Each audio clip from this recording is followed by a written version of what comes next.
नमस्कार, मैं गीता। आज हम आए हैं बोडोलैंड भवन में।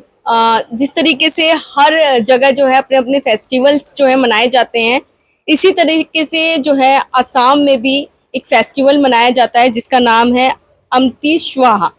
अमती स्वाहा एक फेस्टिवल है जो कि बड़े ही हर्षोल्लास से मनाया जाता है। हमारे साथ हैं डॉक्टर अलोंगबार वे जी, जो बताएंगे हमें कि ये फेस्टिवल असम में जो मनता है वो क्यों मनाया जाता है, इसका इतिहास क्या है, हम जानने की कोशिश करेंगे।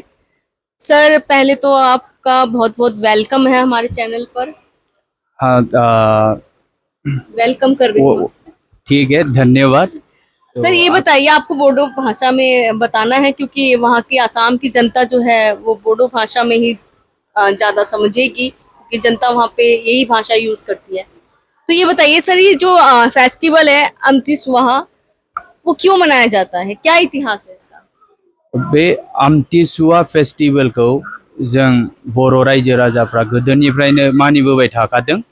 दा जोंबो मानिबोगासिनो, जोंनि बिमा बिफा बिबौ बिबैफोरनिफ्राय मानिबोबाय थादों। बे आमथिसुवाया जोंनि थाखाय बहुद माने गोनां फोरबो जाबोदों बियो। बे आमथिसुवाखौ जोङो माने अम्बुबाची मेला, आसामाव अम्बुबाची मेला, बे मा कामाख्यानि फेस्टिवलजों बे रिलेटेड। दा बे आमथिसुवाया सानब्रैनि थाखाय जायो। दा देग्लायबो बियो जुन 22 तारिखनिफ्राय 25 तारिखसिम जादों। दा बे दिनखौ जोङो माने सुवा हिसाबै मानिनानै लानाय जायो। दा बे सुवा दिनाव रावबो माने हाजों रिलेटेड माने खेथि बारि रावबो खालामोना, बयबो रेस्ट लाजोबो बे दिनाव। माने बे सानब्रैखौ बयबो रेस्ट, माने हानि खामानिखौ जोङो जेबो मावा। मानोना बे मा कामाख्याखौ जोङो बे हाजों रिलेटेड माने जोङो भगवान होननानै जों मानिनानै लायो, गडेस होननानै। दा बिनि थाखाय जोङो बाव खेथि बारि हाल जेबो मावा। आरो बे आमथिसुवा दिनाव जोंनाव माने जानाय लोंनायनिबो माने फिथाइ सामथाइ जानायनि मोनसे फेस्टिवल जों मानियो बेखौ। बे समाव जोंनि आसामाव, स्पेशली जोंनि आसामाव थाइजौ खान्थाल फिथाइफ्रा माने बिराद माने थाइफुनाय सम हिसाबै जों बेफोरखौ माने जानानै बे फिथाइ सामथाइजों जोङो बे आमथिसुवाखौ सानब्रैखौ गाजा गोमजायै जों हगार हरनानै, आरो बे सानब्रैनि उनाव जोङो बेखौ माने आमथिसुवाखौ जोबनाय हिसाबै जों हाल खदाल बा जिखुनु हानि खामानिखौ जों मावफिननायखौ जों लायो। जिस प्रकार से अब आप युवाओं को भी देख रहे हैं, आने वाली जो पीढ़ी है उनको कैसे आप इस फेस्टिवल के बारे में बताएंगे, उनसे क्या उम्मीद रख रहे हैं आप? दा जोंनि फैबाय थानाय फंबायफोर बिनानावफोर बा जोंनि फिसा फिसौफोर, बिसोरखौ जोङो बेखौनो फोरोंलांगोन जोङो एज ए गार्जियन हिसाबै, जे बेफोर फेस्टिवलखौ जाहाथे बिसोरबो बावलाङा, बिसोरबो मानिलांबाय थायो। जाहाथे बेफोरो माने बै नियम निति संस्कृतिजों फैबाय थानायखौ जाहाथे माने बेखौ माने बावलाङा। दा बेखौ माने लैहोर लैहोर लांबाय थाथों जोंनि इयुननि जोलै माने जेनेरेशनाबो। बेखौ जोङो माने जों गाइडलाइंस बा जों बिसोरखौ गाइडेंस होलांबाय थागोन। अच्छा, आज आप लोगों ने यहाँ पे बोडोलैंड भवन में ये फेस्टिवल मनाया है, क्या आप सरकार से भी कुछ उम्मीद रखते हैं कि आप लोगों के लिए इस फेस्टिवल पर जो है छुट्टी घोषित की जाए, या फिर कुछ अन्य चीजें भी आप किसी चीज की डिमांड रख रहे हैं?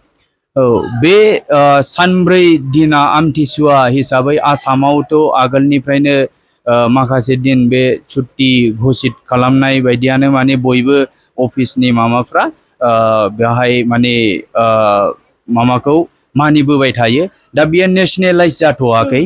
दा बेखौ आं लुबैयो जे जोंनि आसामनि सरकार बा जोंनि रिजनेलनि जेसेबां पलिटिकेल पार्टिफोर दङ, बिसोरो सेन्ट्रेलनि माने सरकारजों रायलायहरनानै जाहाथे खालामनो हायो बेखौ नेशनेलाइज जोङो मोनसे माबायाव लाबोनानै, जाहाथे माखासे दिन सानसे बा साननैनि थाखाय जोङो बेखौ नेशनेल हलिडे हिसाबै जोङो खालामनो नाजायोबा जोंनि आसामनि सरकारा, बे जोंनि थाखाय बहुत मोजां खौरां जागोन आरोखि। ये बताइए कि कितनी संख्या में लोग वहाँ पर ये फेस्टिवल मनाते होंगे?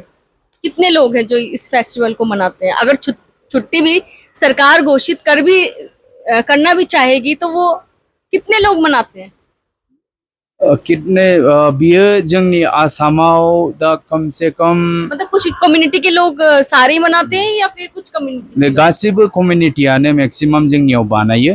आरो स्पेसियेलि जेसेबां माने हिन्दुफोर दङ बिसोरो मानिजोबो दा आसामाव माखासे बायदि बायदि आलदा धर्मनि मानसिफोरबो दं दा बाहाय हिन्दु धर्मआ मेजरिटि आसामाव दा नोङो नायनो थाङोब्ला 60-70% अफ आसाम पपुलेशना बे फेस्टिभेलखौ माने मोजाङै गाजा गोमजायै मानियो माखासे माइनरिटि धर्मफोरबो दं बिसोरथ' बेखौ मानिया दा ख्रिस्टियान दङ मुस्लिमफोर दङ दा बिसोरो बेखौ मानिया दा माखासे हिन्दु धर्म जेसेबां कमिउनिटि बिसोरो गाजा गोमजायै बेखौ मानिनाय जायो ये जो फेस्टिवल है ये क्या संदेश क्या देता है, क्या बे मैसेज देता है ये फेस्टिवल? बे फेस्टिभेला बेनो मेसेज होयो दि जोङो माने बे जोंनि हा जेराव जों जोनोम जादों बेखौ जोङो मान होनानै थांनांगौ आरो जाहाथे माने जोंनो बे हायासो जोंनो माने जानाय लोंनाय थानायनि थाखाय जोंखौ जेन'बा जों बाहायनो थांनानै दंगासिनो दा बेखौ बेजों रिलेटेड जे बे मा कामाख्यानि बे अम्बुबासिया बे जोंनि धरती माने बे हा भूमि बेजों रिलेटेड बुस्थुखौ जोङो मोजाङै मानिनानै जों एसे संस्कृति हिसाबै जों बेखौ गाजा गोमजायै फिउचार जेनेरेशन जों थैजासिम जोंनि फिसा फिसौफ्राबो बेफोरखौ मानिलांबाय थानांगोन जाहाथे माने बे बुहुमाव बे माने वर्ल्डआव जेबो माने संकेत बा माने जेबो दुर्घटना जाया बेफोरनि थाखाय जों बेफोरखौ मानिनानै थांलांनांगोन सुख समृद्धि। यस तो कुछ मैसेज देना चाहेंगे तमाम लोगों को, असम आं से खासतौर बे आसामनि बयबो बिमा बिफा बा बिदा बिनानावफोरखौ आं बेखौनो आंनि गोसो गोरबोनिफ्राय गाहाम हामलाय हरग्रोनाय थाबाय आरो आं बेखौनो लुबैयो जे